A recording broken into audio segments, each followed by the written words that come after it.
సాయంకాలం ఏం జరుగుతున్నది అమరావతిలో, విజయవాడలో అంటే మాకన్నా మీకే ఎక్కువ తెలుస్తుంటుంది సార్. ఎక్కువ కార్యక్రమాలు అంటే మీరు దాన్ని క్యాచ్ చేసి మొత్తం అంతా వడగట్టి మొత్తం అంతా ప్రజలకు తెలియజెప్తా ఉంటారు. కానీ జగన్మోహన్ రెడ్డి గారి ధైర్యం ఏమి అని అడిగినారు. జగన్మోహన్ రెడ్డి గారి ధైర్యమే ప్రజలు, ప్రజాబలం, సేవ. అది జగన్మోహన్ రెడ్డి గారి బలం, బలహీనత అన్ని కూడా అవే ఆయన. కాకపోతే జగన్మోహన్ రెడ్డి గారు 2026 ఏప్రిల్ లోక్సభలో ఇది బిల్లు ప్రవేశపెట్టినప్పుడు, చట్టబద్ధత బిల్లు, వీళ్ళకి అంతవరకు చట్టబద్ధత లేదు. చట్టబద్ధత బిల్లును ఒక ప్రవేశపెట్టినప్పుడు దానిపై జగన్మోహన్ రెడ్డి గారు ఉన్న నమ్మకం అంతా ఆ రోజే చెప్పాడు. ప్లాన్ బి, దీన్ని మావిగన్ అనేది తీసుకొని వస్తే రాష్ట్రంలో ప్రజలకు కానీ భారము తగ్గుతుంది, మీకు కూడా వ్యయ ప్రయాసకు పోకుండా ఊరికే 1,00,000 ఎకరాలు ఏర్పాటు చేయకుండా దాదాపు 2 లక్షల కోట్లు ఖర్చు పెట్టకోకుండా ప్రజాధనాన్ని దుర్వినియోగం చేయకుండా ఒక మీరున్నంతలోనే బాగా సామరస్యంగా మీరున్నంతలోనే ఈ యొక్క మావిగన్ అనేటువంటి ప్రతిపాదన చేస్తే మీరు కంప్లీట్ చేయొచ్చు తొందరగా. ఎందుకంటే చంద్రబాబు నాయుడు గారికి ఒక గొప్ప విజన్ ఉంది. దాదాపు ముందు నుంచి కూడా మనకు రాష్ట్రంలో 10 సంవత్సరాలు హైదరాబాద్ లో ఉండి ఇక్కడ ఒక రాజధానిని అన్ని ఏర్పాటు చేయాలనుకున్నప్పుడు పాపం ఆయన చేయాలనుకున్నాడు. కానీ ఆ ఓటుకు నోటు కేసులో దొరికిపోయి టకటక అని అన్ని తాత్కాలికమని ఇక్కడికి రావడం జరిగింది.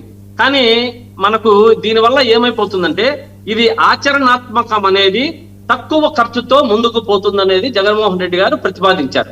ఇప్పట్లో మామూలుగా అయితే ఇప్పుడు వీళ్ళు చెప్పిన అమరావతి అయితే దాదాపు ఒక 15 సంవత్సరంలో 25 సంవత్సరంలో మళ్ళీ దేవాంశ గారు రాజకీయ అరంగేట్రం చేస్తే వారు మంత్రిగా ఉన్నప్పుడు లేకుంటే ముఖ్యమంత్రి అయినప్పుడు అయ్యేదే తప్ప అంతవరకు ఇది అసాధ్యము అన్నది జగన్మోహన్ రెడ్డి గారు బాగా తెలియజేశారు. కానీ ఇక్కడ ఈ మావిగన్ ప్రాంతంలో అయితే 35 లక్షల యాక్చువల్ గా జనాభా ఉండిపోయింది. రోడ్లు, రైల్వే, ఎయిర్పోర్టు, పోర్టు, సముద్రయానం ఇవన్నీ కూడా ఉన్నాయి కదా, అందరికీ తెలిసిన విషయమే. దీనివల్ల 20,000 కోట్లతోనే మనకు సాధ్యమవుతుంది. మీరు ఉన్న ఈ 3 ఏళ్లలోనే కంప్లీట్ చేయొచ్చు. వీళ్ళు ఊరికి అనవసరమైన అక్కడ నీళ్లు తోడేదానికి, నీళ్లు ఎత్తి పెట్టేదానికి చేసేదానికంటే అప్పుడు మనకు ఎంత మిగులుతుంది అనేది బాగా తెలియజేశారు. ప్రజల సొమ్ము దుర్వినియోగం కాకుండా ఉంటుంది. First point, number 1 point. Machilipatnam port వల్ల చెన్నై, ముంబై మాదిరి మనకు కావలసిన రాజధానుల్లో కూడా మనకు వాళ్ళ ఆ తరహాలో ఉంటుంది. ఇక్కడ ఉద్యోగాలకు కానీ ఈ ఆర్థికంగా ఎయిర్పోర్ట్లు వస్తే ఉద్యోగాలు బాగా ముందుకు వస్తాయి. ప్రజలకు మీరు అనుకున్నది ఏదైతే ఉద్యోగాలు ఇస్తామన్నారో దాన్ని కూడా నెరవేర్చవచ్చు. ఓకే, సో మీ విధానం అది, మీ కాన్ఫిడెన్స్ అది ఏంటి? సాయి కృష్ణ పరిస్థితి ఏంటి సార్? సాయి కృష్ణ పరిస్థితి అంతా ఇప్పుడు మీరు ఇంతకుముందు చెప్పారు, ఒక డ్రామా. అంటే సిట్ అంటేనే ఏం సార్? సిట్ అంటే ఏం చెప్పండి? మన రాష్ట్రంలో మన పోలీసులతో మన ఆంధ్రప్రదేశ్ విచారించేది ఇది. పోలీసులు చంపారు, పోలీసులు విచారిస్తున్నారు, పోలీసుల యొక్క ఆధారం మేరకే కోర్టుకు ఆధారాలు సమర్పిస్తారు. దీంట్లో ఎక్కడన్నా న్యాయం జరుగుతుందా చెప్పండి? ఇది అయ్యే పనేనా? ఆ తల్లికి న్యాయం జరుగుతుందా? కాకపోతే ఇప్పుడు మీరు అన్నారే, ఇప్పుడు నాకు పోలీసుల వల్ల హాన్ ఉంది, కస్టడీలో హాన్ ఉంది అనేది ఒక పెద్ద డ్రామా. ఈ నాగరాజు గారితో ఇంకొక డ్రామా తెరలేపుతున్నారు ఈ కూటమి నాయకులు, కూటమి నేతలు, ప్రతి ఒక్కరు కూడా. కాకపోతే మీరు ఇంతకుముందు చెప్పారు ఇదేమి మన బూడిదైతేనేమి అస్థికలు అయితేనేమి ఏదో దొరికినాయని, అది ఇంకా ఇంతవరకు తెలియదు అంటున్నారు. కాకపోతే ఒకటి వర్మ గారు, ఈ అబ్బాయికైతే నేను మరీ చెప్తున్నా, జగన్మోహన్ రెడ్డి గారు పరామర్శించేంత వరకు దిక్కు దివానం లేదు, వీళ్లకు ప్రభుత్వంలో చలనం లేదు. ఆమె కోర్టుకు పోయి కోర్టు అక్షింతలేసినా సరే దీన్ని తొందరగా ప్రవేశపెట్టండి అని చెప్పినప్పటికీ వీరికి చలనం రాలే. ఎప్పుడైతే జగన్మోహన్ రెడ్డి వారిని పోయి పరామర్శించాడో అప్పుడు చలనం వచ్చింది. ఇంటికి పిలిపించుకొని పరామర్శించారు. ఇది ఎక్కడన్నా సార్ పరామర్శ అంటే ఏమండి? వారి దగ్గరికి పోవాలా? ఒకవేళ ముఖ్యమంత్రి స్థాయిలో మీరు పోకూడదు, మీరు ఒకవేళ మీకు దానికి ప్రోటోకాల్ కానీ లేకుంటే అడ్డం వస్తుంది. అక్కడ ఉన్న లోకల్ ఎమ్మెల్యేతో ఈ 40 రోజులు పరామర్శించకుండా ఏం చేశారు? ఒక మంత్రిని పంపించవచ్చు కదా, హోంమంత్రి పరామర్శించారు. ఇది ఎక్కడన్నా చూడండి, ఎవరిదో వాయిస్ ఏంటి సార్? మాట్లాడండి. ఈ పరామర్శలో ఏమన్నా అర్థం ఉందా? ఆ పరామర్శ అర్థం లేని పరామర్శ పిలిపించుకొని చెప్పారు. మరి చెప్పిన తర్వాత పరామర్శ అయిపోయిన తర్వాత వారి తల్లిగారు ఏం చెప్పారు? నాకు సిట్టు వల్ల ఉపయోగం లేదు, సిబిఐ మహాప్రభు అని అడుగుతున్నారు. కానీ ఇప్పుడేమన్నా చలనం ఉందా వీళ్ళకి? ఏమీ చలనం లేదు. దీంట్లో ఏదైనా సరే పెద్ద పెద్ద తిమింగళాలంతా కూడా బయటకు వస్తాయి. పోయినసారి కృష్ణాంజనేయులు గారు కూడా చెప్పినట్లున్నారు బాగా దీని గురించి. ఎవరు ఎంపీ సుపారీలు గాని, ఆ ఎంపీ వేరే సంపడాలు గాని, ఈ భూదందాలు గాని ఇవంతా బయటకు వస్తే కూటమి ప్రభుత్వానికి కూసలు కదులుతాయి. దాని వల్ల ఇప్పుడు కొత్త డ్రామా ఎతికి నాగరాజు గారితో వివిధ రకాలుగా పలు రకాలుగా పరిపరి విధాలుగా చెప్పించుకుంటూ కాలయాపన చేస్తున్నారు. దాంట్లో ఏ అతిశయోక్తి లేదు. ఇది జరుగుతున్నది, రాష్ట్ర ప్రజలంతా కూడా దీన్నే గమనిస్తున్నారు. కాబట్టి ఈ నాగరాజు గారు చేసే డ్రామా గాని, పోలీసులతో ఎందుకు సార్ భయము? మామూలుగా లక్ష పక్షమున్నది లక్షమ్మకు ఒక పక్షము లక్షమా అని ఒక పాతకాలంలో సామెత ఉంది. అట్లా పోలీసుకు సిఐకే ఆయన భయపడుతున్నాడంటే ఇది డ్రామా కదా? ఇది ఆలోచించాల్సిన విషయమా? అంటే ఇతనే భయపడుతున్నాడంటే ఇంకా ఆ అబ్బాయిని ఎంతగా భయపడిచ్చింటారు, ఆ అబ్బాయిని ఎంతగా భయపడిచ్చి మనోవేదనకు మానసిక క్షోభకు గురి చేసి చంపింటారు. ఇది సామాన్య విషయమా సార్? ఇది ఇటువంటి అంశాలంతా ఈ కూటమి ప్రభుత్వంలో నాయకులకు ఎక్కడ కానీ, మన వైసీపీ నాయకులకు కానీ, ప్రజలకు కానీ ఎక్కడా కూడా సురక్షిత పాలన లేదు. ప్రతి ఒక్కరిని హరాస్మెంట్, ఈ రెడ్ బుక్ రాజ్యాంగంలో నిమగ్నం అయిపోయినారు.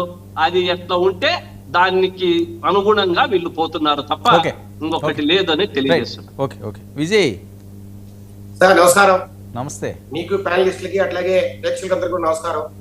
ఏంటి కోసాలు కదులుతున్నాయట, ఏవో కుట్రలు జరుగుతున్నాయట, పెద్ద పెద్ద ఉన్నాయట ఇందులో, మాఫియాలు అవిని, నిజమా? సార్ జ్వాలాపురం శ్రీకాంత్ గారు లేకపోతే ఆ వైసీపీ నాయకులు ఎవరైతే మాట్లాడుతున్నారో సార్, వీళ్లకు జనాలకు మెంటలెక్కియడము, జనము జుట్టు పిక్కునేలా చేయడం తప్పితే ఎక్కడైనా ఆలోచన కావచ్చు, లేదంటే ఒక సరైన పద్ధతిలో మాట్లాడడం కావచ్చు, లేదంటే సరైన ఆలోచన చేయడం కావచ్చు, ఎక్కడైనా ఉందా సార్? సార్ ఒక క్రిమినల్, అతను 2 కేసులున్న వ్యక్తి, రకరకాల కేసులు, ఈ దేశంలో ఎంత భయంకరమైన కేసులు ఉన్నాయో ఆ కేసులను కూడా ఉన్న వ్యక్తి అతను అదృశ్యమైతే వారి తల్లి కనీసం 20-25 రోజులు పట్టించుకోకుండా అసలు ఏం జరిగిందో తెలియని అమోమయ పరిస్థితులు ఉన్నప్పుడు ఈ రాష్ట్ర ముఖ్యమంత్రి వాళ్ళ ఇంటికి వెళ్ళి పరామర్శించాలా, ఎంపీ ఇంటికి వెళ్ళి పరామర్శించాలా, ఎమ్మెల్యే ఇంటికి వెళ్ళి పరామర్శించాలా? ఆయన ఏమన్నా దేశోద్ధరకుడా, స్వాతంత్ర సమరయోధుడా? దేనికి వెళ్ళి పరామర్శిస్తారండి? నాకు అర్థం కాదు. వారి తల్లి కోర్టుకు పోయిన తర్వాత అందరికీ తెలిసింది వాస్తవాలు ఏంటనేది. ఆ తర్వాత ఎట్లాగో చంద్రబాబు నాయుడు గారు సింగపూర్ నుంచి వచ్చారు. వచ్చిన వెంటనే అక్కడ ఒక మీటింగ్ పెట్టి అందరికీ దానికి సంబంధించిన డైరెక్షన్స్ ఇచ్చారు. కేసులు ఆయన విఆర్ పంపారు, సిఐ గారిని విఆర్ పంపారు, తర్వాత సస్పెండ్ చేశారు. అదే రాత్రి ఆయన మీద హత్యాల కింద కేసు పెట్టారు. జగన్మోహన్ రెడ్డి గారు పరామర్శించే కేసు పెట్టామని మాట్లాడుతున్నారు సార్. అసలు న్యాయం ఉందా దీంట్లో? సార్ జగన్మోహన్ రెడ్డి గారి పరామర్శకి వెళ్ళకపోయినా ఆ రోజు ఆయన పోకముందు కదా సస్పెండ్ చేశారు, పోకముందు కదా విఆర్ పంపించారు. ఇక తర్వాత కార్యక్రమం కేసు పెట్టడమే, తర్వాత కార్యక్రమం సిట్టు దర్యాప్తు చేయడమే. ఆ రకంగా ఆ రోజే చెప్పారు, మేము పలానా అధికారితో మేము ఇట్లాగా దర్యాప్తు చేస్తున్నామని. అవన్నీ జగన్మోహన్ రెడ్డి గారు వాళ్ళ ఇంటికి పోకముందే జరిగింది. మీరేదో చాలా గొప్ప వ్యక్తులైనట్టు సార్ మీ మీద 32 కేసులు ఉన్నాయి, 13 సిబిఐ కేసులు ఉన్నాయి. మీరు 15 సంవత్సరాల నుంచి కోర్టుకి ఎప్పుడు తిరుగుతున్నారు. మీరు కూడా ఇంకొక క్రిమినల్ గురించి మాట్లాడము, మీరేదో 10 మందిని కాపాడతామని మీరు మాట్లాడడం చూస్తే సార్ దయ్యాలు వేదాలు వల్లించినట్టే సార్. సార్ మీరు మావిగర్ పేరుతో జనాలు పిచ్చెక్కిస్తున్నారు, జనాలు మెంటల్ ఎక్కి చుట్టూ పీక్కున్నారు సార్ మీ దెబ్బకు. సార్ సోషల్ మీడియాలో, సామాజిక మాధ్యమాల్లో రకరకాల మీమ్స్ మాట్లాడుతున్నారు, రకరకాలుగా జోకులు వేస్తున్నారు. అసలు ఏంది ఇది? ఒక రాష్ట్రానికి ముఖ్యమంత్రిగా 5 ఏళ్ళు పరిపాలించి, ఒక రాష్ట్రానికి 5 ఏళ్ళు ప్రతిపక్ష నేతగా ఉన్న వ్యక్తి 40% ఓట్లు మాకు వచ్చాయని గొప్పగా చెప్పుకుంటున్న ఒక పార్టీకి చెందిన అధినేత ఇంత దారుణమైన ఆలోచన గందరగోళం. విజయ్ ఏంటి కాదు, ఉదయం నుంచి పెద్ద అడావుడు జరుగుతున్న అంశం ఏంటంటే టెర్రస్ మీద ఏవో ఎముకలు, అలాగే బూడిద, ఇలాంటివన్నీ దొరికినాయని. ఏంటది? ఏమన్నా విన్నారా మీరు అది? సార్ ఒకటి రకరకాల ఊహాగానాలు బయటకు వస్తుంటాయి సార్. నేనంటున్నా, ఇప్పుడు సిట్టు దర్యాప్తు చేశాం, సిట్టు దర్యాప్తులో మంచి ఆఫీసర్స్ ఉన్నారు, వాళ్ళు ముందుకెళ్తారు. ఇప్పటికే 5-6 మందిని అరెస్ట్ చేసినట్టున్నారు. ఈ రోజు ఈవెన్ సిఐ నాగరాజు లాంటి ఒక డైనోసారా కూడా భయపడే పరిస్థితి. ఇప్పుడు ఈ సిట్ అధికారుల దెబ్బకు భయపడిపోతున్న పరిస్థితి. అంటే ఎలాంటి అధికారులు వేసాం ఒకసారి ఊహించండి. జ్వాలాపురం శ్రీకాంత్ గారు ఒక మాట అన్నారు, సిఐ భయపడడం ఏంటని అని. అంటే ఈ పార్టీ మా తెలుగుదేశం పార్టీ లేదంటే ఎన్డీఏ కూటమి ప్రభుత్వం నిబద్ధతది. మేము ఎలాంటి అధికారులు దర్యాప్తు చేశామనేది మీరు ఆలోచించండి. ఒక సిఐఏ భయపడిపోయే పరిస్థితి. సార్ ఎక్కడైనా నిజాన్ని ఇన్సుగా తేల్చినట్టు చంద్రబాబు నాయుడు గారు ఎనికిపోయే ప్రశ్నే ఉండదు. అది సిఐ నాగరాజు గారు కావచ్చు, లేదంటే ఇంకొక ఏసీపీ కావచ్చు, లేదంటే ఇంకొక సిపి కావచ్చు. ఎక్కడ మేము భయపడే పరిస్థితి ఉండదు. ప్రజలకు మేము పారదర్శకంగా పరిపాలన చేస్తామని చెప్పాం. ఈ రోజు ఆ రకంగా చెప్పి చూపిస్తున్నాం. సార్ ఆఖరికి ఒక కోర్టు 10 నుంచి 5 గంటల దాకా మీరు విచారించండి అని ఆ రకంగా వాళ్ళు కస్టడీకి ఇస్తే అది సరిపోదు అని మాకు మళ్ళా కోర్టు మీద పరిస్థితి. హైకోర్టు పోయి ఆ రకంగా మాకు సరిపోదు, ఈ రూల్స్ ను మార్చండి అని సిట్ అధికారులే హైకోర్టు మీద పరిస్థితి మనం చూస్తున్నాం. ఇంతకన్నా నిబద్ధత ఏం కావాలి? ఇంతకన్నా అత్యంత పారదర్శకంగా అత్యంత నిబద్ధతతో ఏ రాష్ట్ర ప్రభుత్వం అయినా ఒక సిఐ మీద కావచ్చు, పోలీసుల మీద కావచ్చు చర్యలు తీసుకున్న దాఖలాలు ఎక్కడైనా ఉన్నాయా శ్రీకాంత్ గారు, లేదంటే జగన్మోహన్ గారు నేను ఈరోజు విస్పష్టంగా అడుగుతున్నా. సార్ ఇంత అద్భుతమైన రీతిలో ఒక పక్క దర్యాప్తు జరుగుతుంటే ఈ రోజు మళ్ళా ఇంకొకరి ఇంటికి పోయారు. మేము క్రాంతి కుమార్ చనిపోయాడు, ఆయన ఆత్మహత్య చేసుకున్నాడు, ఈ రోజు ఇంకొక మాట మాట్లాడతారు. సార్ నేను అడుగుతున్నా, మీరు సరైన వ్యక్తులైతే సిఐ నాగరాజు గారు మిమ్మల్ని 3 నెలలకోసారి ఎందుకు పిలిపిస్తారు సార్? రౌడీ షీటర్లను, టూనీకోర్లను, దగాకోర్లను మాత్రమే 3 నెలలకు 6 నెలలకు ఒకసారి స్టేషన్ పిలిపించి వారికి కౌన్సిలింగ్ ఇచ్చి వారు మళ్ళీ తప్పులు చేయకుండా సమాజంలో ఆటంకం కలిగించకుండా ఉండడానికి వారికి కౌన్సిలింగ్ నిర్వహిస్తారు. ఆ కౌన్సిలింగ్ లో భాగంగా క్రాంతి కుమార్ ని స్టేషన్ రమ్మన్నప్పుడు అతను భయపడి పోలేక అతనుకున్న మానసిక రుగ్మతల వల్ల అతను ఆత్మహత్య చేసుకుంటే దాన్ని కూడా ప్రభుత్వం మీద నెట్టడం, ప్రభుత్వం చేతకాంతని విమర్శించడం, మా ఆత్మహత్య చేసుకుంటే అతను దాని మీద కేసులు పెట్టడని ఈరోజు జగన్మోహన్ రెడ్డి గారు మాటల తీరును ఏ రకంగా చూడాలి సార్? సార్ ఒక క్రిమినల్ మైండ్ సెట్ ఉన్న ఒక వ్యక్తి ఇంకొక క్రిమినల్ ఇంటికి పోవడం అంటే ఇది కాదా సార్? నేను అంటున్నా, నిజంగా మీరు మంచివారైతే ఇంతకుముందు ఎంతో మందికి అన్యాయం జరిగింది. డాక్టర్ సుధాకర్ దళితుడు, ఆయనకు అన్యాయం జరిగినప్పుడు వాళ్ళ తల్లిని విమర్శించారా? లేదు. అమర్నాథ్ గౌడ్ ను తగలబెట్టారు సార్ పెట్రోల్ పోసి, ఆ రోజు వాళ్ళ తల్లిని విమర్శించారా, పరామర్శించారా? లేదు. రకరకాలుగా శిరోముడులను చేశారు వరప్రసాద్ని, ఆ రోజు వాళ్ళ తల్లిని పరామర్శించారా? లేదు. ఇద్దరి ఎవరైతే సాయికృష్ణ చేతిలో చనిపోయిన నవీన్ రెడ్డి ఉన్నాడో వాళ్ళ తల్లినైనా కనీసం పరామర్శించారా? ఎందుకు సార్? ఓకే కిరణ్, ఓకే మాట్లాడదాం విజయ్ మాట్లాడదాం. కిరణ్ ఓకే వెయిట్ కిరణ్ ఇచ్చాను చాలాసేపు ఇచ్చాను కదా. కిరణ్ కూడా మాట్లాడాలి, కృష్ణాంజలి గారు కూడా మాట్లాడారు కదా. మళ్ళీ ఇంకో టర్న్ ఇస్తాను, మాట్లాడదు. కానీ కిరణ్, ఏం జరుగుతుంది ఆంధ్రప్రదేశ్ రాజకీయాల్లో? ఒకటి, వైఎస్ఆర్సీపీలో చాలా కాన్ఫిడెంట్గా మావిగాను మేము అలాగే ఎన్నికలకి వెళ్తాము, మాకు నచ్చినట్టు ఓటేస్తారు, లేదనే స్థాయికి జగన్మోహన్ రెడ్డి గారు వచ్చేసారు. సో మరి ఆయన కాన్ఫిడెన్స్ పెరిగిందా, లేకపోతే అమరావతిలో పనులు నత్తనడగ్గా సాగుతున్నాయి, ఇంకా 18% అయిందట, ఇంకో 2 సంవత్సరాలు అయితే ఎలక్షన్ ఇయర్ వచ్చేస్తుంది, అప్పుడు కంప్లీట్ అవ్వకపోతే పరిస్థితి ఏంటి అన్నది అక్కడ వారిలో ఒక ఆందోళన ఉంటుంది కదా. మరొక వైపు నాగరాజు అంశం, పవన్ కళ్యాణ్ గారు టాస్క్ ఫోర్స్. అందరికీ నమస్కారం అండి. సార్, జగన్మోహన్ రెడ్డి గారు ఆయన పార్టీని నడపడంలో కమిటీలు వేసుకోవచ్చు, ఏమైనా చేసుకోవచ్చు, అది ఆయన పార్టీ ఇష్టం. ఆయన పార్టీని ఎట్లా నడపాలి, ఆయన పార్టీకి నీళ్లు వదిలేశారా, లేకపోతే పార్టీని నడిపే కాన్ఫిడెన్స్ ఆయనకు ఉందా? ఎందుకంటే అనే డౌట్లు వస్తా ఉంది. ఎందుకంటే గతంలో రీసెంట్ గా రంపచోడవరం నియోజకవర్గ కార్యకర్తలతో మీటింగ్ పెట్టినప్పుడు ఆయన చాలా సుస్పష్టంగా చెప్పడం జరిగింది, నా వల్ల అవ్వట్లేదు పార్టీని నడపటం, మీరే ముందుండి నడిపించాలి, పోరాటాలు మీరే చేయాలి, ధర్నాలు మీరే చేయాలి, రాస్తారోకోలు మీరే చేయాలి, మీకే అప్పచెప్తున్నాను పార్టీ బాధ్యతలు అని చెప్పి ఆ రోజు రంపచోడవరం నియోజకవర్గ కార్యకర్తలతో ఆయన చెప్పడం జరిగింది. అయితే ఈ కిరణ్ ఒక్క నిమిషం, మీది బ్రేక్ అవుతుంది, మీ సిగ్నల్లో లేనట్టున్నారు, ఫ్రీజ్ అవుతుంది, బ్రేక్ అవుతుంది, షేక్ అవుతుంది మీ ఫ్రేమ్ అంతా. ఒకసారి మీరు సిగ్నల్లో రండి, కృష్ణాంజలి గారికి ఇచ్చి మీ దగ్గరికి వస్తాను. కృష్ణాంజలి గారు రెస్పాండ్ అవ్వండి. ఇది ఇష్యూ మీరు వినే ఉంటారు కదా, ఏం జరుగుతుంది, ఎటు డ్రైవ్ అవుతున్నది? వర్మ గారు నమస్తే. ప్యానల్ మెంబర్స్ అందరికి నమస్కారం. నా వాయిస్ క్లియర్ గా ఉంది కదా? మాట్లాడండి. వర్మ గారు, వైఎస్ఆర్ కాంగ్రెస్ పార్టీ చాలా స్పష్టంగా అమరావతికి వ్యతిరేకం, మాది మా విగన్ అని జగన్మోహన్ రెడ్డి స్పష్టమైనటువంటి ప్రకటన చేశారు. ఈ రోజున సజ్జల రామకృష్ణారెడ్డి ఒక ప్రెస్ మీట్ కూడా పెట్టాడు. ఇంకా ఎవరైనా క్లారిటీ కావాలి అనుకుంటే ఆ క్లారిటీ విషయంలో చాలా స్పష్టత కూడా ఇచ్చాడు సజ్జల రామకృష్ణారెడ్డి. వాళ్ళు ఎందుకు అమరావతి విషయంలో ఇప్పుడు మావిగన్ అనే ఎజెండా ఎందుకు తీసుకున్నారు, 3 రాజధానులను ఎందుకు తీసుకున్నారు, ఇలా అంతకుముందు ఎందుకు అమరావతి ఒప్పుకున్నారు, మీరు ఎందుకు ఇలా మాటలు మారుస్తున్నారంటే సజ్జల రామకృష్ణారెడ్డి ఒక క్లారిటీ ఇచ్చారు. ఆ క్లారిటీ ఏంటి అంటే, మొదటి నుంచి కూడా జగన్మోహన్ రెడ్డి అమరావతికి వ్యతిరేకం, ఇది మా ఏకైక స్టాండ్. అదే స్టాండ్ మీద జగన్మోహన్ రెడ్డి ఉన్నాడు, అందుకే మేము ఇప్పుడు వ్యతిరేకిస్తున్నామని స్పష్టత ఇచ్చారు.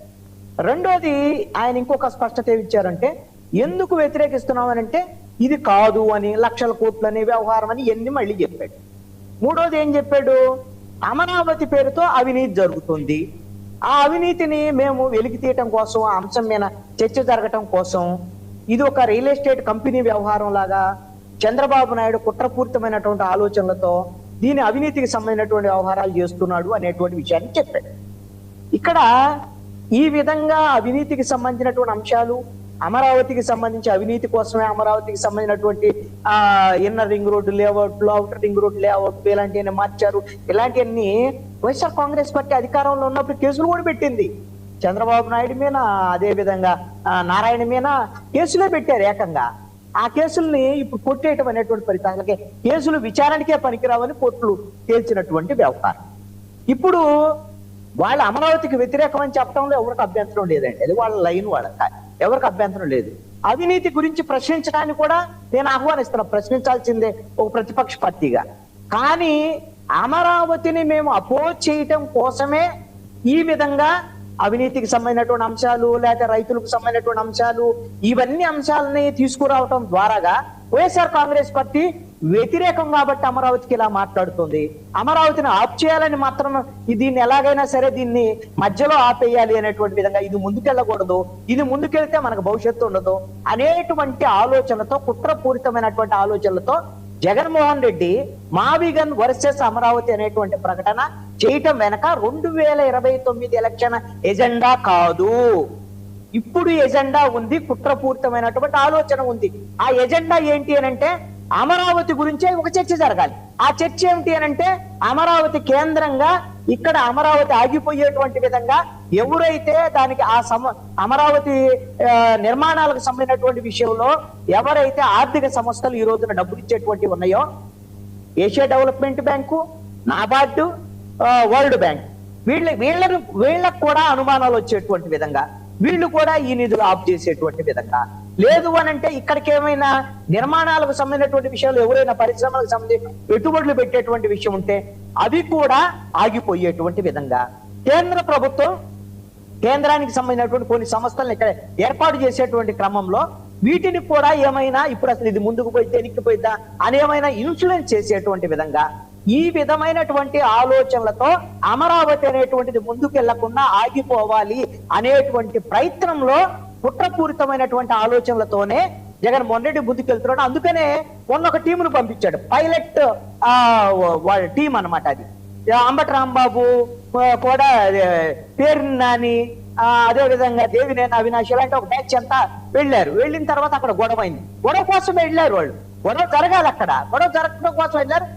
వీళ్ళు కూడా ఎలాగో, వీళ్ళకి బుర్రా బుద్ధి ఏమి లేవు కదా, అధికారం ఉంది కదా మన తెలుగుదేశం వాళ్ళకి, ఇక వాళ్ళకేం అవసరంలా, మనం అప్పుడు వైసీపీ వాళ్ళ ప్రభుత్వంలో వాళ్ళు ఇలా చేశారు కదా, మేమెందుకు చేయకూడదు అని ఇప్పుడు వీళ్ళు కూడా అలానే చేశారు. వైఎస్ఆర్ కాంగ్రెస్ పార్టీ కోరుకున్నది కూడా అదే. అందుకనే మొన్న ఒక పైలట్ ప్రాజెక్ట్ కింద దాన్ని పంపించాడు. ఇప్పుడు ఏం చేశాడు, నేను కూడా రేపు పొద్దున పోతాను అనేటువంటి విధంగా జగన్మోహన్ రెడ్డి అంశాలని లేవనెత్తినటువంటి పరిస్థితి ఉంది.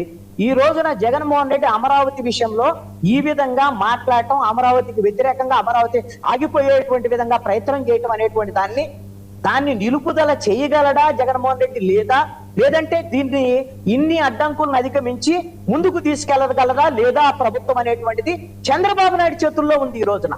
ఎందుకంటే నేను చంద్రబాబు నాయుడు ఒక బహిరంగ సభలో చెబుతున్నాడు, అమరావతిని ఎవ్వరు ఆపలేరు, ఎవరు ఆపుతారు, జగన్మోహన్ రెడ్డి వల్ల ఏమైంది, 11 సీట్లు వచ్చిన జగన్మోహన్ రెడ్డి ప్రెస్ కాన్ఫరెన్స్ పెట్టుకోవడం తప్ప, అతను వచ్చి ఎవరిని బెదిరించినా ఏం బెదిరించినా నాకు తెలిసి ఇలాంటి కుట్రలన్నీ, పెట్టుబడులు రాకుండా లేకపోతే ఇవన్నీ లేకపోతే చేయొచ్చామో, వీటికి ఆగిపోతే నేను అనుకోవట్లా. ఒక్కటే అడ్డుకోగలిగినటువంటి పరిస్థితి ఏమైనా ఉంది అని అంటే, అది ప్రభుత్వం వైపు నుంచి మీ వైఫల్యం చెందితే అతను జగన్మోహన్ రెడ్డి పెట్టేటువంటి టార్గెట్ 2029 అని పెట్టాడు. కాబట్టి ఇప్పుడు ఎందుకు మాట్లాడుకున్న ప్రెస్ కాన్ఫరెన్స్ పెట్టడం తప్ప చేయగలిగింది ఏం లేదు. ఆ 2029 నాటికి కావలసినటువంటి నిధులు ఉన్నాయి మీకు. ఆల్రెడీ 3 సంస్థలు ఆర్థిక సంస్థలు మీకు నిధులు ఇస్తాయి. నిధులకు సంబంధించిన సమస్య లేదు. ఈ రోజున అమరావతిని కన్నా 2028 డిసెంబర్ నాటికి ఏదైతే పరిపాలనా భవనాలు పూర్తి చేయగలిగినటువంటి పరిస్థితి ఉంటుందో, ఇప్పుడు నిర్మాణాలు ప్రారంభమైనటువంటిది, ఇది పూర్తి చేయగలిగితే జగన్మోహన్ రెడ్డి ఎట్టి పరిస్థితుల్లో కూడా అమరావతి ఎజెండాగా ముందుకెళ్లేటువంటి దానికి ఎలక్షన్ కి వెళ్ళేటువంటి పరిస్థితి ఉండదు. అమరావతి పూర్తయిన నిర్మాణాలన్నీ పూర్తయిన తర్వాత ఇంకా అమరావతి ఎజెండాతో ఏ విధంగా ముందుకెళ్తాడు? నేను అమరావతి కాదు మా విధంగా ఎలా వెళ్తాడు అంటే, ఈ విధంగా జగన్మోహన్ రెడ్డికి అవకాశం ఇస్తాడా ఇవ్వడా అనేటువంటిది చంద్రబాబు నాయుడు చేతుల్లో ఉంది. చంద్రబాబు నాయుడు నిన్న రివ్యూ చేసినటువంటి క్రమంలో బయటపడ్డటువంటి అంశం ఏంటి? 51% ఇప్పుడు కల్లా పూర్తవ్వాల్సినటువంటి పరిస్థితి ఉంటే 32% పూర్తయింది అనేటువంటి విధంగా ఈ రోజున ఉన్నటువంటి పరిస్థితి ఉంది. ఈ సమస్యలన్నీ అధిగమించి ముందుకెళ్ళాలి. అదే విధంగా Amaravati growth and infrastructure development కు సంబంధించినటువంటి ఎండి అతన్ని ముంబై నుంచి ప్రత్యేకంగా తీసుకొచ్చారు. అతను జూలై 1వ తేదీన రాజీనామా చేసి అదే ఇలాంటి పరిస్థితులన్నీ ఈ రోజున ఆంధ్రప్రదేశ్ ప్రభుత్వమే ఈ విధమైనటువంటి అమరావతి విషయంలో నిధులున్నా ముందుకు తీసుకెళ్లేనటువంటి వైఫల్యాలు ఉంటే అవకాశం అప్పనంగా వైఎస్ఆర్ కాంగ్రెస్ పార్టీకి అప్పజెప్పినట్టు అవుతుంది అనేటువంటి మాత్రం వైఎస్ఆర్ కాంగ్రెస్ పార్టీ అమరావతిని అడ్డుకోలేదు, తలకిందులుగా తప్పని చేసినా అమరావతిని ఆపలేదు. ఓకే, ఇక నాగరాజు అంశం ఏంటండి? నాగరాజుకి ప్రాణహాని అంటున్నాడట, ఆ టెర్రాస్ మీద ఏవో దొరికినాయట. ఒకటండి, ఇక్కడ నాగరాజుకు సంబంధించినటువంటి ప్రాణహాని ఉంది అని నాగరాజు చెప్పేటువంటి విషయం గినా నిజమైతే ఇక్కడ మనం అనుమానించాల్సినటువంటి అంశం ఏంటంటే, నాగరాజు ఒక్కడే సాయి కృష్ణని చంపి ఉండలేదు అని అనుమానించాల్సి వస్తుంది ఫస్ట్. ఎందుకు అనంటే అతని వెనక చాలా కీలకమైనటువంటి వ్యక్తులుండి అతని చేత సిఐ నాగరాజు చేత సాయి కృష్ణని హత్య చేయించి బాడీని మాయం చేయించి బూడిద కూడా లేకుండా చేసినటువంటి వాళ్ళు ఎవరైతే ఉన్నారో వాళ్ళు చాలా బలవంతులు అయి ఉండొచ్చు. ఆ బలవంతులైనటువంటి వాళ్ళు ఇప్పుడు తనని ఈ సిట్టు ద్వారాగనో లేదా ఇంకొక ద్వారాగనో చంపిస్తారు అనేటువంటి భయం సిఐకే వచ్చింది అని అంటే అతను ఎవరు ఒత్తిడి మేరకు చేసి ఉంటారని నేను అనుకుంటా. అలాంటిదే ఉంటుండొచ్చాం. రెండోది ఏంటి అని అంటే, నాకున్నటువంటి అనుభవంతో నేను చెప్తున్నాను, యాజ్ ఎ జర్నలిస్ట్ నేను 3 దశాబ్దాలుగా జర్నలిజంలో ఒక ఇన్వెస్టిగేటివ్ జర్నలిజంలో ఉన్నటువంటి వ్యక్తిగా చెప్తున్నాను. ఎక్కడైతే ఇప్పుడు పోలీస్ స్టేషన్ పైన ఏదైతే కొన్ని భూమికలు లేకపోతే ఇంకోటి దొరికినాయని ఏదైతే ఉందో ఇది కొత్త నాటకం అయి ఉండొచ్చు. ఈ విధంగా దీన్ని ఫోరెన్సిక్ పంపించేసి దీని ద్వారా దానికోసం కొంత సమయం గడిపించేసి దానికను ఆ విధమైనటువంటి ఇవన్నీ కూడా సాయి కృష్ణ కాదు అనేటువంటి విధంగా తేల్చి ఆ తర్వాత ఈ కేసుని ఏమీ లేకుండా చేసేటువంటి కుట్రపూరితమైనటువంటి ఆలోచనలు చేసి ఉండొచ్చు. ఈ రోజున విజయశేఖర్ రెడ్డి గారు మాట్లాడినటువంటి మాటలో పాత చింతకాయ పచ్చడి మాటలో ఇలాంటి వాళ్ళు ఒక్కళ్ళు కాదు తెలుగుదేశం పార్టీని పులుసులో కలిపే విధంగా చేయటానికి. ఎందుకంటే ఏం మాటలు మాట్లాడతాడండి, ఏం మాటలు మాట్లాడుతున్నాడు? ఆ సాయి కృష్ణ అలాంటోడు ఇలాంటోడు అవన్నీ అయిపోయింది. అయ్యా అయిపోతే ఆయన చంపేసిన తర్వాత ఈ సిఐ అనేవాడు ఏ విధంగా చెప్పాడు ఏంది అనేటువంటి దాంట్లో మీ సిట్ అనే వచ్చి ఏం చేసింది లేదు. మీరు నేను చెప్తున్నాను వర్మ గారు రాసి పెట్టుకోండి, నేను చెప్పింది తప్పు అనంటే మీరు ఎవరైనా ఈ డిబేట్ లో చూసేవాళ్ళు కానీ డిబేట్ లో ఉన్న వాళ్ళు కానీ లేకపోతే మీరు కానీ నన్ను ప్రశ్నించండి, నేను క్షమాపణ చెప్తా. ఈ కేసులో సాయి కృష్ణ కేసులో సిట్టు దర్యాప్తు అనేటువంటిది కోర్టు అంగీకరించబోదు. దీంట్లో ఇండిపెండెన్స్ ఏజెన్సీ విచారణకే హైకోర్టు ఖచ్చితంగా ఆదేశించి తీరుతుంది. మీరు రాసి పెట్టుకోండి. అది ఎప్పుడు రేపా మాపా 6 నెలలనే చూడండి. ఖచ్చితంగా ఈ విషయంలో ఎప్పటికైనా బయటపడతాయి అనేటువంటి భయంతోనే ఈ రోజున ప్రభుత్వంలో ఉండేటువంటి పెద్దలందరూ కూడా ఏదైతే ఈ సాయి కృష్ణకు సంబంధించినటువంటి హత్య కుట్రలన్నీ బయటపడతాయి అనేటువంటి ఒక భయంతో ఏదైతే ఇండిపెండెంట్ దర్యాప్తు సంస్థ వచ్చే లోపల దీనికి సంబంధించినటువంటి ఆధారాలు మొత్తాన్ని కూడా సమూలంగా నాశనం చేయడం కోసమే ఈ సిట్టు వేశారు. అంతే తప్ప ఇంకోటి కానే కాదు. ఈయన చెప్తాడు వీళ్ళు ఎందుకు పరామర్శిస్తారండి,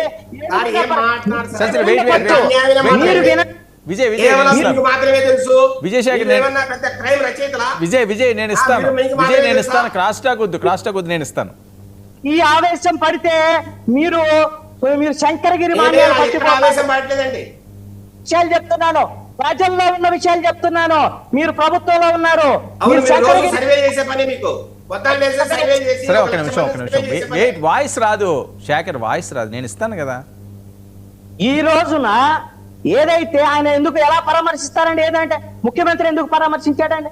ఏం పరామర్శ? ముఖ్యమంత్రి ఒక రౌడీ షీటర్ అవి ఇవి అయినప్పుడు ముఖ్యమంత్రి ఎందుకు పరామర్శించాడు? ముఖ్యమంత్రి కన్నా ముందు మీ ఎమ్మెల్యే రామ్మోహన్ వెళ్ళి గడ్డే రామ్మోహన్ వెళ్ళి వాళ్ళ ఇంటికి వెళ్ళి పరామర్శించాడు. ఎందుకు పరామర్శాడు? ఎందుకు ఈ నాటకాలు? పవన్ కళ్యాణ్ చెప్తాడు బహిరంగ సభలో, ఏందండి మేము ఈ విధంగా తప్పు చేసినటువంటి వాళ్ళనే, ఈ విధంగా చేసినటువంటి వాళ్ళనే మేము పరామర్శించాలా అని అడుగుతాడు. సిఐ గురించి ఒక్క మాట మాట్లాడు పవన్ కళ్యాణ్. అదే మరి జనసేన పార్టీకి సంబంధించినటువంటి సామినేని ఉదయభాన్ వెళ్ళి వాళ్ళ ఇంటికి వెళ్ళి పరామర్శిస్తాడు. ఏంటి ఈ డ్రామాలు? ఈ డ్రామాలు ఏంటి అని అడుగుతున్నాను.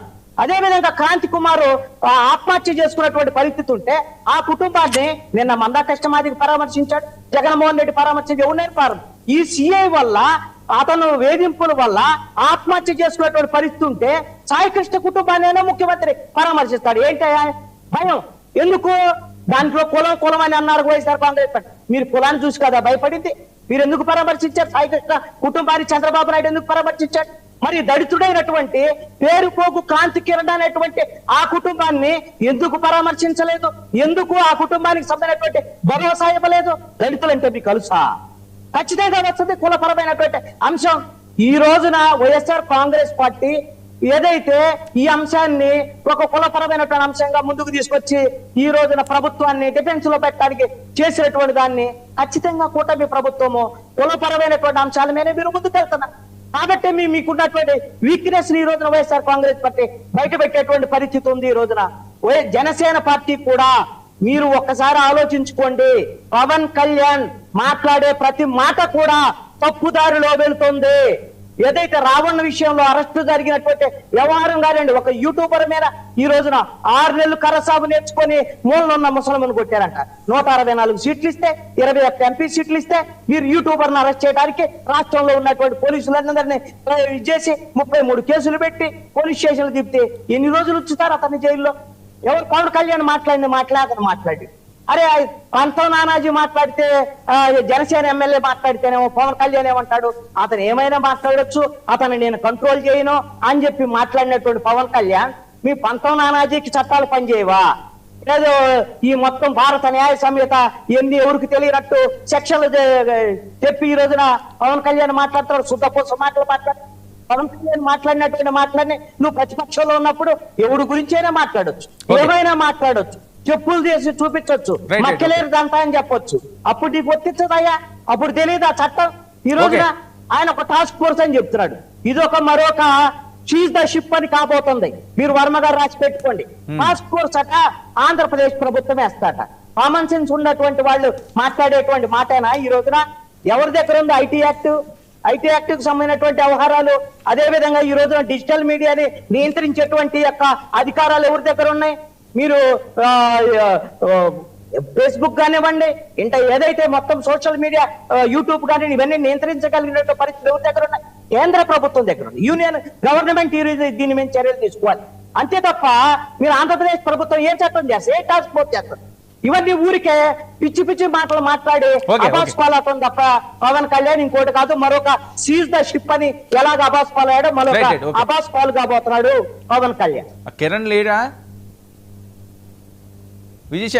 శేఖర్ మీరే మాట్లాడిన తర్వాత ఆయన మాట్లాడతారు. ఇప్పుడు మీ మీద కదా కృష్ణాంజనేయులు గారు మాట్లాడిన అంశాలన్నీ. సార్ కృష్ణాంజనేయులు గారు మాట్లాడిన మాటలు రాష్ట్రం అంతా అందరూ మాట్లాడుతున్నారు. లేదంటే ఆయన ఏదో ఒక రోజుకు 1 లక్ష మందిని సర్వే చేసినట్టు, లేదంటే రకరకాలుగా మాకు నీతులు చెప్పినట్టు. సార్ కృష్ణాంజనేయులు గారి మీద మాకు మంచి గౌరవం ఉంది. అంతేగాని మీరు చెప్పిన ప్రతి వాటికి తలుపుకొని గంగిరెద్దుల్లా తిరిగే వ్యక్తులం కాదు మేము. సార్ నేను ఒకటే అడిగా, సార్ మీరు గాదే సాయికృష్ణ పరామర్శించారు, మేము పరామర్శించదని ఎక్కడ చెప్పలా. కానీ అతనే పరామర్శించిన వ్యక్తి నవీన్ రెడ్డి అనే వ్యక్తి వారి తల్లిని ఎందుకు పరామర్శించలేదని అడుగుతున్నాం. మీరు క్రాంతి కుమార్ని పరామర్శించదని మేము చెప్పలా. మరి అదే పరిస్థితుల్లో అప్పుడు అమర్నాథ్ గౌడ్ కానీ సుధాకర్ కావచ్చు, లేదంటే రకరకాల వ్యక్తులు, లేదు పోక్సో విజయ్ ఒకటే అర్థం కాదు, మీరు అర్థం చేసుకోవాల్సింది వాళ్ళు అలా చేశారు కాబట్టే కదా 11 సీట్లు వచ్చినాయేమో. మళ్ళీ అదెందుకు తగ్గుతారు మీరు? మరి ఎందుకు సార్ కృష్ణాంజనేయులు గారు అంతగా వాళ్ళకు సపోర్ట్ చేసి మాట్లాడుతున్నారు? సార్ మేము ఏం చెప్పాం? జగన్మోహన్ రెడ్డి గారిని ఎక్కడికైనా పోవద్దని చెప్పామా? ఎవరిని పరామర్శించని చెప్పామా? సార్ నేనంటున్నా కేవలం మీరు క్రిమినల్స్ మాత్రం ఎందుకు గుర్తొస్తారు? సార్ డోర్ డెలివరీ చేసిన అనంతబాబును సరే ఇప్పుడు ఏం చేద్దాం? సరే ఇప్పుడు మళ్ళీ అక్కడికి వెళ్దామా? సార్ అట్లాగే సార్ సార్ సార్ అట్లాగే గంజాయి మీద కొండారెడ్డి పరామర్శిస్తాడు. అట్లాగే ఈ రోజు డోర్ డెలివరీ అనేది చేశారు. ఈ రోజున లేదు, కనీసం వాళ్ళు డోర్ డెలివరీ ఎందుకు చేశారు? ఎంతసేపు మీరు మీరు మీరు చెప్పేది కరెక్టా సార్? నేను అంటున్నా లేదు, కనీసం బూడిద కూడా లేదు. నేను అన్నిటికీ సమాధానం ఓపిక పట్టండి సార్, అన్నిటికీ సమాధానం ఇస్తా సార్. మేమేమి సిఏ నాగరాజు గారిని వెనకేసుకు రావట్లేదు. చంద్రబాబు నాయుడు గారు సింగపూర్ నుంచి రాగానే ఫస్ట్ చేసింది మీటింగ్ పెట్టడం, ఆయన సస్పెండ్ చేశాం, హత్య కేసు మేము కేసు పెట్టాం, ఆయన జైలు పంపాం. ఈ రోజు పోలీస్ కస్టడీకి సార్ ఎవరైనా సార్ వారం పాటు పోలీస్ కస్టడీకి అడిగారంటే అతని మీద ఎంత సీరియస్ ఉంది ప్రభుత్వం? దానికోసమే మీరు అంటున్నారు కదా ఈ రోజు బూడిద చిక్కలేదని. బూడిద ఎందుకు చిక్కదో అసలు నాగరాజు నాయకృష్ణ ఏం చేశారో తెలియాలి అందరికీ, ప్రజలకి. కాబట్టి ఈ రోజు మేము పోరాడుతున్నాం. కాబట్టి ఈ రోజు దర్యాప్తు అత్యంత పారదర్శకంగా జరుగుతుంది. ఈ రోజు హైకోర్టుకి వెళ్ళామండి సార్, సిట్టు దర్యాప్తు అధికారులు హైకోర్టుకి వెళ్ళారు ఈ రోజు. సార్ ఏదైతే కింద కోర్టు చెప్పిందో అవి మాకు సమ్మతం కాదు. 10 to 5 ఏంటండి, మాకు ఎక్కువ టైం కావాలి, మేము నాగరాజు గారిని మొత్తం విచారించాలని హైకోర్టు పోయి ఈ రోజు హైకోర్టు దగ్గర మేము ఆ రకంగా మేము కండిషన్స్ కి అప్లై కాకుండా తెచ్చే పరిస్థితి. మేము అన్ని చేస్తూ ఉంటే మీరు ఇంకా మమ్మల్ని విమర్శించడం ఏంటండి సార్? చంద్రబాబు నాయుడు గారి పరిపాలన మీకు తెలియదా? ఎంత పారదర్శకంగా ఉంటుందో, శాంతి భద్రతలు ఎంత అద్భుతంగా పనిచేస్తాయో మీకు తెలియదా సార్? మీరు అంటున్నా, మీరు ఇంకో మాట అన్నారు, మీరు పవన్ కళ్యాణ్ గారిని ప్రెసిడెంట్ శ్రావణ్ని ఇతన్ని మీరు కంపేర్ చేస్తున్నారా? అంటే మీరు కృష్ణాని గారు ఏం మాట్లాడతారు సార్? పవన్ కళ్యాణ్ గారు మాట్లాడలేదా అంటున్నారు. పవన్ కళ్యాణ్ గారు ఎప్పుడు మాట్లాడారు? ఎప్పుడైతే వైసీపీ ఎమ్మెల్యేలు కొడాలి నాని, పేరు నాని, ఆర్కే రోజా లాంటి వ్యక్తులు ఆయన బండ బూతులు తిడితే, పోసాని కృష్ణమురళి వాళ్ళ కూతల్ల పుట్టుక గురించి మాట్లాడితే ఆ రోజు రియాక్ట్ అయ్యాడు పవన్ కళ్యాణ్ గారు. సరే మరి ప్రశ్న రావని ఎవరు ఇబ్బంది పెట్టారు? అసలు జడ శ్రావణ్ కుమార్ ఎవరు ఇబ్బంది పెట్టారు? మీరు మతపరమైన మీటింగ్లు పెట్టుకొని ఆ రకంగా అన్యాయంగా అక్రమంగా ప్రభుత్వంలోని పెద్దలను నీచాతిరీతిగా తిడుతూ ఉంటే ఎవరు యాక్షన్ తీసుకోరా? పోలీస్ కేసులు పెట్టరా? మీ ఇష్టానుసారం తిడుతూ ఉంటే, మీ ఇష్టానుసారంగా మాట్లాడుతూ ఉంటే ఓపిక పట్టాలనా? దీన్ని మీరు నిర్బంధం అంటారా? దీన్ని ప్రజా వ్యతిరేకత అంటారా? ఇలా మాట్లాడడం న్యాయమేనా కృష్ణాంజలి గారు? మీరు సార్ ఇంకో మాట్లాడుతున్నారు సార్. పవన్ కళ్యాణ్ గారు ఈరోజు కోట్ల మందికి ఆరాధ్య దైవం. ఒక్క నిమిషం విజయ్ ఒక్క నిమిషం విజయ్ ఇస్తాను ఒక్క నిమిషం. ఆయన ఏదో అడుగుతున్నారు ఒక్క నిమిషం ఇస్తాను విజయ్ ఆయన ఏదో అడుగుతున్నాడు, మీరే మాట్లాడండి. ఒక్కటే ప్రశ్న అడుగుతున్నా. మీరు చెప్పారుగా పవన్ కళ్యాణ్ వాళ్ళందరూ తిడితే ఆ విధంగా మాట్లాడాడు అని చెప్పారు కదా, వీళ్ళని ఎవరు ఇబ్బంది పెట్టారని అడిగారు కదా. మీ ఎమ్మెల్యే డిప్యూటీ స్పీకర్ రఘురామకృష్ణరాజు క్రైస్తవులకు సంబంధించినటువంటి వాళ్ళ మొత్తాన్ని కూడా అవమానపరిచేటువంటి విధంగా, వాళ్ళ దేవుని అవమానపరిచేటువంటి విధంగా, ఆంధ్రప్రదేశ్ లో మతపరమైనటువంటి ఘర్షణలు రేపేటువంటి విధంగా చేసిన తర్వాత వాళ్ళు చంపెట్టుకున్నారు. ఆ సమయం మాట్లాడారు.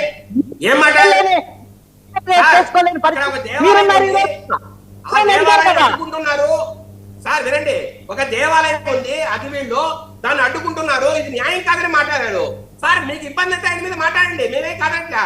కానీ మీరు ప్రభుత్వం ఈ రోజున అధికారంలో ఉండి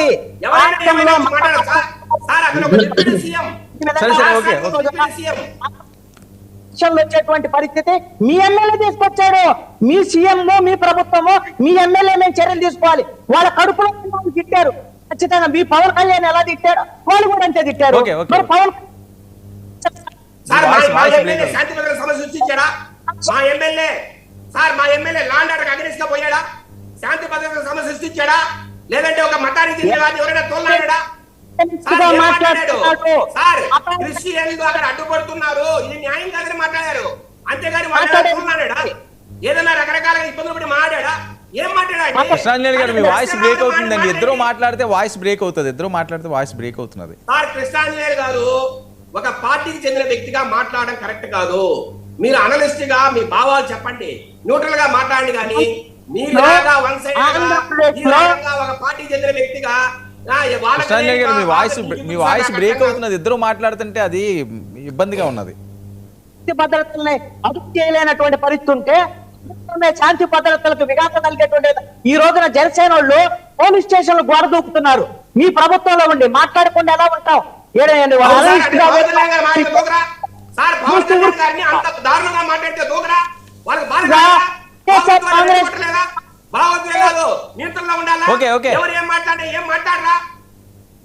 ఓకే జ్వాలాపురం శ్రీకాంత్ గారు మాట్లాడండి. శ్రీకాంత్ గారు ఒక్క నిమిషం. విజయ్ ఒక్క నిమిషం. కృష్ణాంజలి గారు మీకు ఇస్తానండి, మీ వాయిస్ రావట్లేదు అసలు. కృష్ణాంజలి గారు మాట్లాడితే మీ వాయిస్ బ్రేక్ అయిపోతున్నది, నేను ఇస్తాను. మిగతాది కృష్ణాంజనేయులు గారు ఒక మన సాయి కృష్ణ అంశంలో మాట్లాడిండేది కానీ అన్ని ఏకీభవిస్తా. కానీ దీంట్లో మాత్రము మన ఇది మావిగన్ గురించి జగన్ గారు కుట్రపూరితమైనది అన్నాడు. అంటే ఒక్కసారి చిన్న బయట విన్నాం. చంద్రబాబు నాయుడు గారు ఏం చెప్పారు అంటే, మావిగన్ చంద్రబాబు నాయుడు గారు మచిలీపట్నం, విజయవాడ, గుంటూరు ఇప్పుడే చేస్తున్నాం సిఆర్డిఏ పరిధిలో అని చెప్పాడు. విజయవాడ, గుంటూరు, మచిలీపట్నం అదే చేస్తున్నాం సిఆర్డిఏ. ఇప్పుడు కృష్ణాంజలి గారు దీనికి సమాధానం చెప్తే ఏం చెప్తారు? చంద్రబాబు నాయుడు గారు మాట్లాడితే మంచిది, అదే జగన్మోహన్ రెడ్డి గారు ఎత్తితే అది అబద్ధ. అది మీకు ఎట్లుంటుంది కృష్ణాంజలి గారి విషయంలో? ఇంతసేపు సరే ఓకే, దాని మీద వకాలత పుచ్చుకున్నారు, మావిగన్ మీద చెప్పారు. ఇప్పుడు విన్నారు చంద్రబాబు నాయుడు గారిని మాట్లాడి ఉండండి సార్ ఒక్క నిమిషం ఆగండి. నేను చెప్పిన తర్వాత మరీ మాట్లాడినారు. ఈ విధంగా దీనికి ఏం చెప్తారో మీరు సమాధానం చెప్పాలి. అదే విధంగా ఏమి మన రైతులు అక్కడికి పోయారు అన్నారు. రైతులు ఆహ్వానిస్తే మా కమిటీ పోయింది, వాళ్ళంతకు వాళ్ళు కోలారు. రైతులు ఆహ్వానించారు. మాకు చంద్రబాబు నాయుడు గారు అన్యాయం చేస్తున్నారు, మా భూములు ఇచ్చినా ఈకపోయినట్టు చేసి మమ్మల్ని చాలా క్షోభ పెడుతున్నారు, రండి అంటే పోయారు. అదే విధంగా జగన్ గారు నిధులు ఆపుతారు. జగన్ గారి భయం ఏమన్నారు? ఇంత మావిగన్ గురించి, ఈ వరల్డ్ బ్యాంక్ నుంచి వచ్చే నిధులంతా జగన్ మాట్లాడటం వల్ల ఆపుతారు, దాని వల్ల ఎవరికి నష్టము అన్నారు. సార్ ఈ అమరావతి 15-20 సంవత్సరంలో కాదు సార్, రాసి పెట్టుకోండి. మీరు అన్నారు 50% చేయాల్సిందేది 38% ఉందని, ఇక్కడ 8% కూడా లేదు. మీరు భ్రమపడుతున్నారు, మీరు పొరపాటు పడుతున్నారు. ఇక్కడ 8% కూడా లేదు. దీంట్లో మనం బాగా గమనిద్దాం. సీఎం గారు మాట్లాడి ఫ్లైట్ వేసుకొని కట్టలు వేసుకొని సింగపూర్ పోతారు, కానీ ఆ సింగపూరే జగన్మోహన్ రెడ్డి దగ్గరికి వచ్చింది. సింగపూరే జగన్మోహన్ రెడ్డి దగ్గరికి వచ్చింది. గుర్తుపెట్టుకోవాలి. మీరు డేటా తెప్పించుకోండి. 18% దాటి అయ్యింది అట, 8 కూడా కాదు సార్. 18%? సార్ వాళ్ళ మంత్రులే ఏం చెప్తున్నారు సార్, ఇక్కడ మౌలిక సదుపాయాలు, రోడ్లు, కాలువలు, ఈ ఎలక్ట్రికల్ లైన్స్ వేసేదానికే 2029 వరకు ఇవే అవుతాయి, దానిపైన కావు అని సెంట్రల్ మినిస్టర్ చెప్పాడు సార్. మొన్న చెప్పాడు, అంతకు ముందు చెప్పాడు. వాళ్లే చెప్తుంటే మీరు డేటా తెప్పించుకోండి అంటే డేటా తెప్పించుకునే మాట్లాడతాము. కానీ కృష్ణాంజనేయులు గారు 38% కంప్లీట్ అయిందన్నారు. రాంగ్. అది ఏం చెప్పారు? మీరు చెప్పినట్లు నేను 8 చెప్తున్నా, అయింటే 18 అని చెప్తున్నారు. ఈ మౌలిక సదుపాయాలు రోడ్లే కావు. ఇదే మావిగన్ ముందుకు పోతే ఇంకా 15-20 ఏళ్ల వరకు మనము నిరంతర ప్రక్రియ అని వాళ్ళే చెప్పారు. ఇవంతా కూడా మనం ఏది మాట్లాడుకున్నా కూడా ఇది దీంట్లో కష్టమే. చెప్పినట్టు కృష్ణాంజలి గారు, ఆ టెర్రాస్ మీద ఏదో ఉందని మీరు విన్నారా? ఆ న్యూస్ ఉదయం నుంచి ఓడుతుంది, నిజమా అది? ఏమండి టెర్రాస్ మీద కృష్ణాంజలి గారు ఉండండి, దీనికి సమాధానం చెప్పండి. చంద్రబాబు నాయుడు గారు ఉండండి. కృష్ణాంజలి గారు, చంద్రబాబు నాయుడు గారు మాట్లాడిన దానికి సమాధానం చెప్పి మరి ఆయన దానికి వెళ్ళిపోవాలి. అట్లానే వెళ్తాను నేను, అందుకని అదే చెప్తాను. No doubt. ఈ రోజు చంద్రబాబు నాయుడు మాట్లాడినటువంటి మాటల కేసులు ఏదైతే మీ మావిగన్ ఉందా అవన్నీ సిఆర్డీఏలో ఉన్నాయని చెప్పాడు కదా. మరి ఉన్నప్పుడు ఇంకా మావిగన్ ఎక్కడ ఉంటది? సార్ ఆయన అమరావతి అంటాడు కదా, ఆయన కూడా ద్వంద్వ వైఖరి కాదా? శ్రీకాంత్ గారు, నేను ఒకటి చెప్తాను. ఈ రోజున జగన్మోహన్ రెడ్డి మావిగన్ అని మాట్లాడి జోకర్ అయిపోయాడు రాజకీయంగా. మీరు గమనించండి, వచ్చే ఎన్నికలు అని చెప్పాడు కదా ఎజెండా. వచ్చే ఎన్నికల నాటికి నాకు తెలిసేది ఏదో కొత్త వాళ్ళకి నేను అది చెప్తున్నాడు, వాళ్ళని రమ్మంటాను ఇలాంటి ఒక్కళ్ళు మిగలరు. ఏది కృష్ణా, గుంటూరు, ఉమ్మడి జిల్లాలో. కృష్ణాంజనేయులు గారు, నేను ఒకటి చెప్తున్నా. సీనియర్ జర్నలిస్ట్ గా జగన్మోహన్ రెడ్డి గారు ఇంత పార్టీ పెట్టి 15 ఏళ్లు నడిపించి ఒకసారి ముఖ్యమంత్రి అయిన వ్యక్తి మాటల్లో నుంచి ఒక మాట వచ్చిందంటే దానిలో ఆంతర్యాన్ని మీరు ఒక సీనియర్ సరే, ఇప్పుడు జర్నలిస్ట్ ఆయనతో discussion గమనించలేకపోవడం ఎందుకు? నాకు చాలా ఓకే. బాధాకరమైన విషయం. చెప్తానండి శ్రీకాంత్ గారు, ఆంధ్రప్రదేశ్ లో ఈ రోజున ఆంధ్రప్రదేశ్ రాజధాని అనేటువంటిది గజెట్ నోటిఫికేషన్ వచ్చిన తర్వాత కూడా ఇంకా పిచ్చి ప్రలాపంలో ఈ రోజున జగన్మోహన్ రెడ్డి మాట్లాడుతున్నారు. రాజ్యాంగాన్ని ఎన్నిసార్లు మార్చాం సార్ కృష్ణాంజలి గారు? రాజ్యాంగాన్ని ఎన్నిసార్లు మార్చాం మనం? సరే, ఓకే. రాజ్యాంగాన్ని ఎన్నిసార్లు మార్చాము? రేపు పొద్దున్నే జగన్మోహన్ రెడ్డి గారు వచ్చిన తర్వాత అసెంబ్లీలో పాస్ చేసి పోతే అక్కడ కాదా? ఈ క్వశ్చన్ చెప్పండి శ్రీకాంత్ గారు. మనము రాజ్యాంగాన్ని ఇన్నిసార్లు మార్చాము. రేపు పొద్దున్నే జగన్మోహన్ రెడ్డి గారు వచ్చిన తర్వాత అసెంబ్లీలో మళ్ళీ ఒక ఇది చేసి శ్రీకాంత్ గారు ఓకే. ఇది ఈ డిబేట్ లో తెలియదు కదా, ఇది నెవర్ ఎండ్ టాపిక్, ఇది అలా నడుస్తూనే ఉంటది. రాజధాని ఉంది కాబట్టి ఆ టెర్రాస్ మీద నిజమా కాదా చెప్పండి, మీకు ఐడియా. ఒక్క మాటే శ్రీకాంత్ గారు లాంటి వాళ్ళు భ్రమపడే వాళ్ళు చాలా మంది జనంలో ఒకటి ఉందండి. జగన్మోహన్ రెడ్డి వస్తే మార్చేస్తాడు, చట్టం మార్చేస్తాడు. జగన్మోహన్ రెడ్డి మార్చడానికి ప్రయత్నం చేసి ఒక్కబారులో పడ్డాడు. తెలుసా మీకు ఆ విషయం? 151 ఎమ్మెల్యే సీట్లు వచ్చి 22 ఎంపీ సీట్లు ఆంధ్రప్రదేశ్ హైకోర్టు చెప్పింది, మీరు వెళ్ళి పార్లమెంట్ కి వెళ్ళి చట్టాన్ని మార్చుకోండి, మీరు 3 రాజధానులు కాదు 33 రాజధానులు వెళ్ళమంటే జగన్మోహన్ రెడ్డి వెళ్ళాడా పార్లమెంట్ కి? అప్పుడే పోలేనోడు ఇప్పుడు 11 సీట్లు వచ్చిన జగన్మోహన్ రెడ్డి ఎక్కడున్నాడే? జగన్మోహన్ రెడ్డిని ఎవరు పడుచుకోవట్లేదు ఆంధ్రప్రదేశ్ లో. ఇది వదిలేసేయండి. ఇంకా ఈ రోజున పోలీస్ స్టేషన్ టెర్రాస్ మీద ఏదైతే అవి ఉన్నాయి ఇవి ఉన్నాయని చేస్తున్నారో ఇదంతా కుట్రపూరితమైనటువంటి ఆలోచనలతో ఈ కేసును తప్పుదారి పట్టించడం కోసం ఏదైతే బూడిద కూడా లేకుండా మాయం చేసినటువంటి వాళ్లే వేరే ఈ ఎముకలు ఇలాంటివన్నీ పెట్టి దాన్ని డైవర్ట్ చేసేటువంటి విధంగా తీసుకొచ్చి దాన్ని పోలీసులు ఎలాగో ఒకటి వచ్చిందనంటే దాన్ని సిట్టు ప్లాన్ అన్నమాట. ఇదంతా తీసుకెళ్లి మేము మొత్తము DNA టెస్టులు ఇవన్నీ చేయిస్తున్నాం, మేము సీరియస్ గా ఉన్నాం. ఇప్పుడు ఆయన చెప్తున్నారు కదా విజయశేఖర్ రెడ్డి గారు, ఆయన ఏం చెప్తున్నాడు? మా సిట్ వెళ్ళింది, హైకోర్టుకి వెళ్ళింది, ఆయన విచారించాల్సిందే అని అడుగుతుంది. అసలు మీ విచారణే ఆయన కాపాడటానికాయ, ఆయనతో కలిపి మీరు నాటకం ఆడుతున్నటువంటి పరిస్థితుంది. ఇవన్నిటినీ కూడా కేసుదారు తప్పుదారి పట్టించడానికి ఒక పక్కా ప్రణాళికతో సిట్ దర్యాప్తు జరుగుతుంది. దీని వెనకాల మిస్టరీ ఉంది, దీని వెనకాల ప్రభుత్వానికి తెలిసి ఏదో కుట్ర కోణం ఉంది. సాయి కృష్ణ హత్య అనేటువంటిది ఈ రోజున కేవలం యాదృచ్ఛికంగా జరిగింది కాదు. అన్ని విషయాలు స్వతంత్ర దర్యాప్తు సంస్థతో దర్యాప్తు జరిగితే మాత్రమే వస్తాయి. భవిష్యత్తులో ఆ విధంగా స్వతంత్ర దర్యాప్తు సంస్థని హైకోర్టు గాని సుప్రీం కోర్టు గాని వేసిద్ది అని తెలుసు ఈ ప్రభుత్వానికి. అందుకనే భయపడి సిట్టు ద్వారాగా ఈ మొత్తం ఆధారాలని సమూలంగా నాశనం చేసేటువంటి ప్రక్రియ. ఈ కేసు లాజికల్ ఎండ లేకుండా ఎన్నాళ్ళున్న కేసు తేలినటువంటి విధంగా శవమే లేకుండా బూడిద లేకుండా చేయటం అనేటువంటిది ఒక్క సిఐ వల్ల